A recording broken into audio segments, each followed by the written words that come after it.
All right, here we are, Q&A with Caps, Sonoma edition. And Tony just said it. It's like flying coach on Southwest. And I'm between two of the three fat guys at Three Fat Guys. You guys saw it last year. We had a blend contest, which Tony Schumacher said he won. And you haven't met Tony yet, but I don't think he won.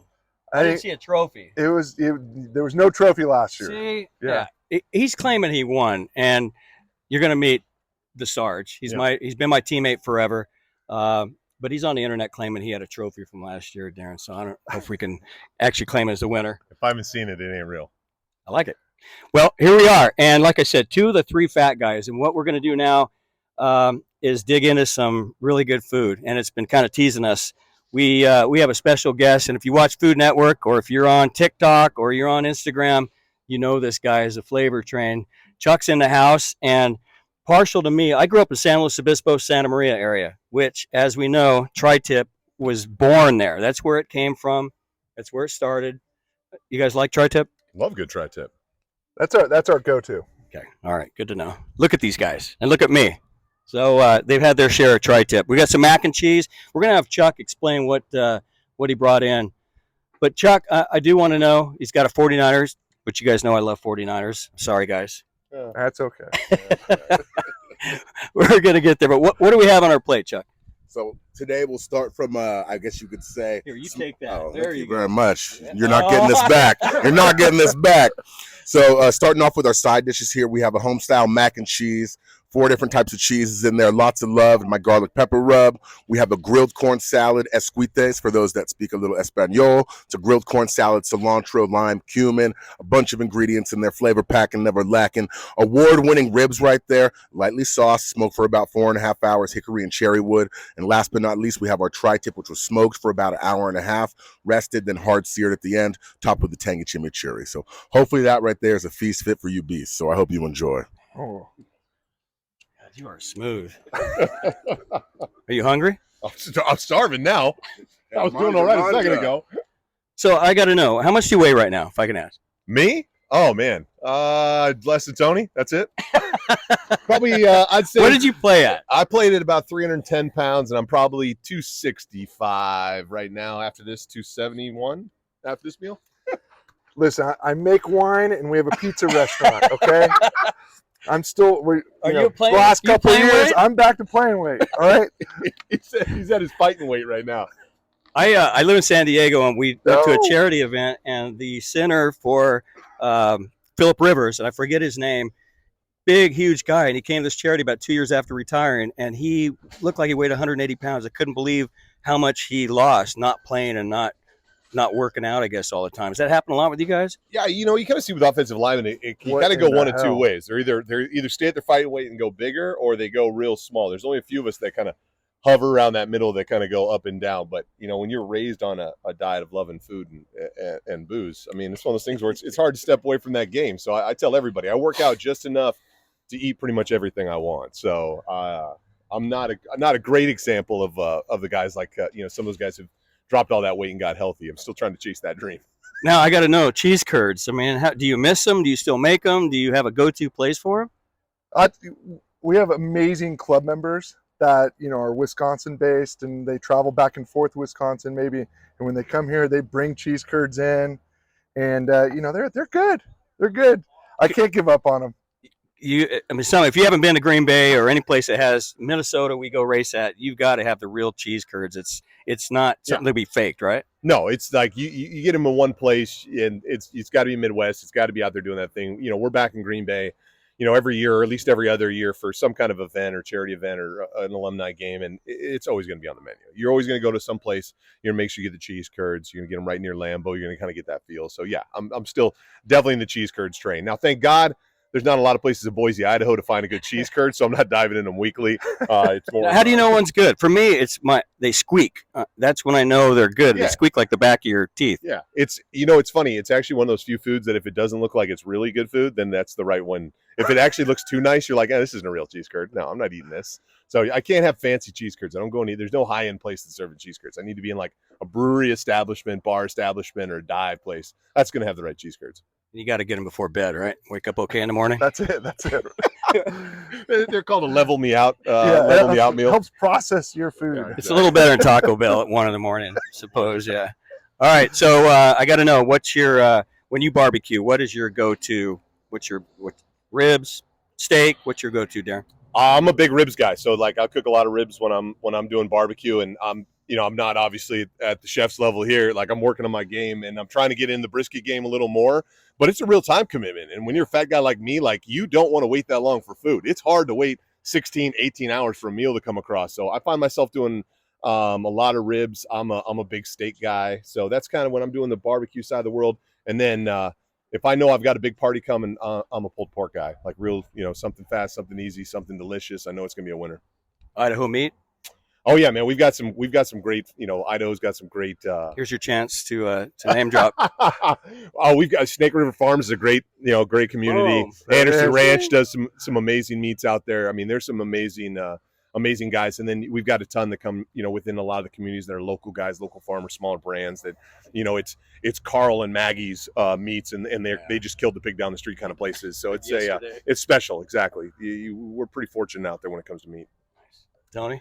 We're not as special as Daryn with his meat selections. We raise our own steer, and and then our winemaker Jim, his son, raises animals, and Where is so Jim, we by the buy. way? He's on his way here. Okay. But we buy one of his pigs from one of his market hogs at the fair every year, Nice. and so that's kind of like where we get our meat from. But when it comes to steak and everything, Sonoma special, we do a Bloody Mary tri-tip, and that's when we cook, it's like we go for the tri-tip. I'm excited about this meal. Yeah, me too. Yeah. I've been watching. I know. Yeah. Flavor Trail. Oh, it's hard not. I continue to just watch episode after episode or post on his TikTok reels. And The lobster the other day, I went into barbecues galore, and you got a book in there. You're like big time, man. I'm trying. I've been very blessed over the years. I think growing up in the area, Napa, Sonoma, and the Bay Area as a whole, and California really, there's a lot of people that are willing to help and support you, as I think this even shows. I've driven past this place for years. My father owns an office like 3 blocks up the way. So it's like this being here, doing this today, just is an extension of that. So as long as I can tap into the people around supporting me, I'm happy to do that. Well, what do we dig into first, do you think? Boys? Honestly, at this point, I'm like, eat the tri-tip first before it's dying. Oh, yeah. So this is where my OCD's kicking in. So I'm like, eat the tri-tip, take a bite of the ribs, and then if you want the sides, let me know what you think. So, but I will notice the color on that tri-tip. We like to call that mullet ringwald status pretty and pink. You'll notice the colors there. You can see the crust on the outside. Talk to us, Chuck. So, as I was just saying, the interior, the colors, ode to the 80s, mullet ringwald status, pretty and pink. Outside, that crust is a must. Hopefully the flavor's packing and never lacking. How is it? You're the man from San Luis Obispo, so I got to know. Man, this is awesome. Perfect. Thank you very much. We're using plastic cutlery, and that cuts like butter. Say it one more time for the people. What does it cut like? Butter. You got to say it like I would say it. And it cuts like butter. There you go. Says it on the cutting board, too, so I appreciate that. There it is, right After there. that, dig into the ribs and go on and enjoy. But enough talking. Time for y'all to eat. That is good.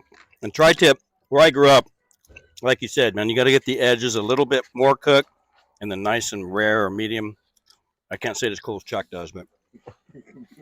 So I want to know who prompted of the 3 fat guys.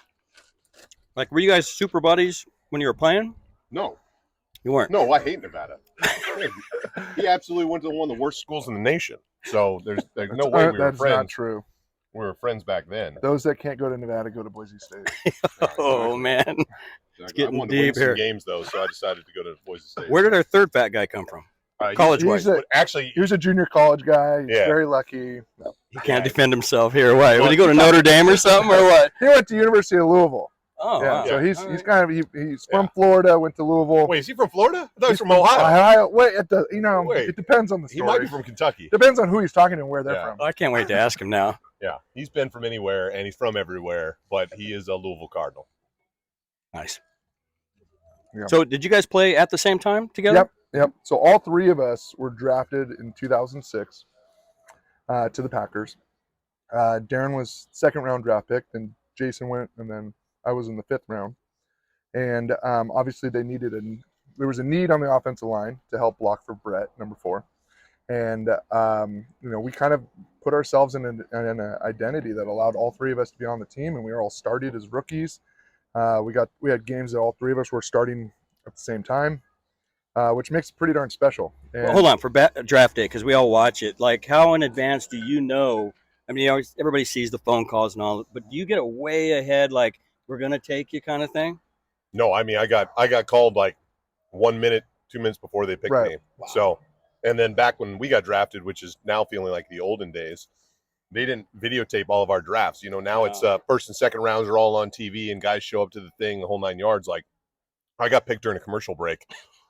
And then we came back from commercial, and my family was like, "Oh, there's your name, woo!" And then we moved on. Like, it wasn't the big deal. But I remember getting the call, and you're like, Green Bay, man, Favre. This is gonna be I was super excited. You know, I'm a kid from North Pole, Alaska, so the chance to even play in the NFL was such a far-fetched dream. You know, I was ready to go pretty much anywhere as long as nobody from Nevada was on the team. So little did I know he was going to come in a few rounds later and come join me. But yeah, I was excited to be out there. I but it was funny. Green Bay was one of those teams that I didn't actually think was going to pick me. They had not shown a ton of interest. You know, you go on all these visits, or they come out and work you out. You know, we had met one time really and worked out one time, and there was a bunch of other teams that worked me out a bunch more, spent a bunch more time with me, flew me out to their facilities to meet coaches and owners and the whole 9 yards. And Green Bay just kind of slid in there, and they said the whole time they had always known that they were going to take me with that pick if they had it. So to tell you that I knew where I was going before it happened, no, about 1 minute before it happened.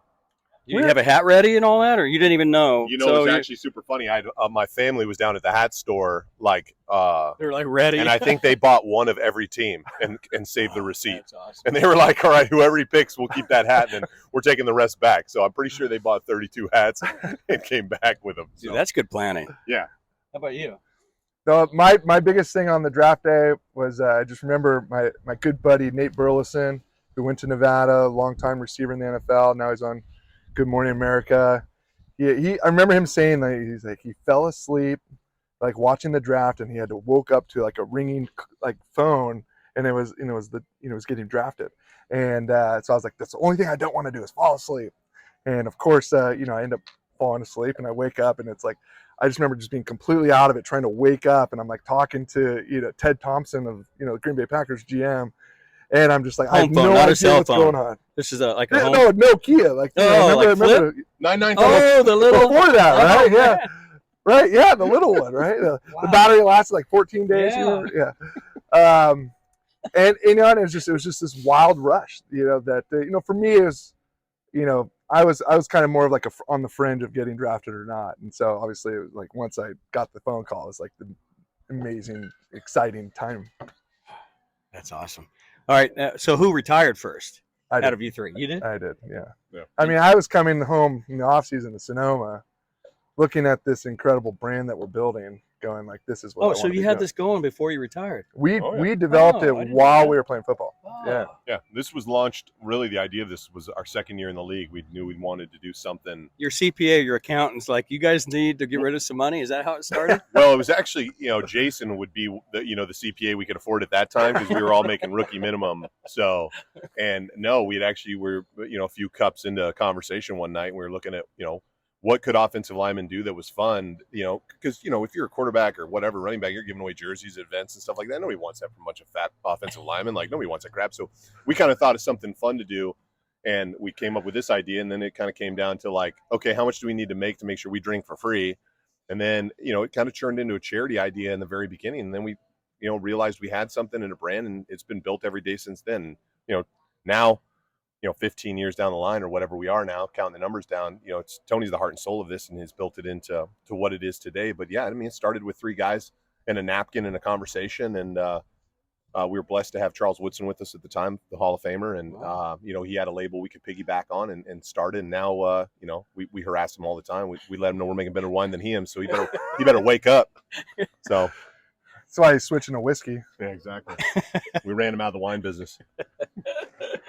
Oh man. Well, okay, we're gonna go into some sides, but I want to thank you guys. If you don't follow Three Fat Guys, I'm a member of the club proudly, and all you gotta do is follow them on social media because they are a blast to follow. They got really good social media. Tony, it seems, doesn't say no to anything stupid or dumb. He'll shoot whatever, and it's hilarious. I love it. We'll be at a race somewhere, and I'll see an Instagram pop up, and you're doing something crazy. So it's a lot of fun, and it's right off Highway 12, right? Yep. Leading right into Sonoma. So if you leave the racetrack, it's maybe 14 minutes, I think it took us to get here. You come right as you're going into Sonoma, into the square, and it's right on the right-hand side. You could walk there from here, yeah? We got a big giant billboard that says wine tasting, Three Fat Guys. Absolutely. Swing on in. Yeah, it's great wine, great people. It's always a lot of fun. And so we're going to dig into some sides here. I want to say thank you. We'll see you guys in a couple weeks in Topeka. We're going to have a little more fun with Chuck. Talk some 49ers stuff, maybe. I'm over it. I'm good with that. I'm already over the football club. I'm good with that. I grew up a 49er fan. I'm right. excited about what's going on pays right the now. bills. The Yeah. 49ers never paid the bills. Who was your favorite pro team growing up? Me? Oh, Yeah. I grew up watching Seattle and Denver, actually. Mark Schlereth is another Alaskan kid. I'm an Alaskan kid. There's only about 14 of us in the state. So Seattle was your And man. so I grew up watching, Mark Schlereth play at Denver and win championships, the whole 9 yards. And, I grew up a little bit of time, spent some time in Washington, so watched the, I watched the Seahawks play. So they were the two teams that I kind of had circled as a young kid to play on. And then when I got to college and realized somebody would pay me to play sports, I was ready to go to any team in the nation. I was like, whoever wants to pay the bills, I'm happy to go be an all-out fan. So. Yeah, that's great. It's fun, a lot of fun. So thank you guys. We're going to dig in, and we'll see you guys in a couple weeks.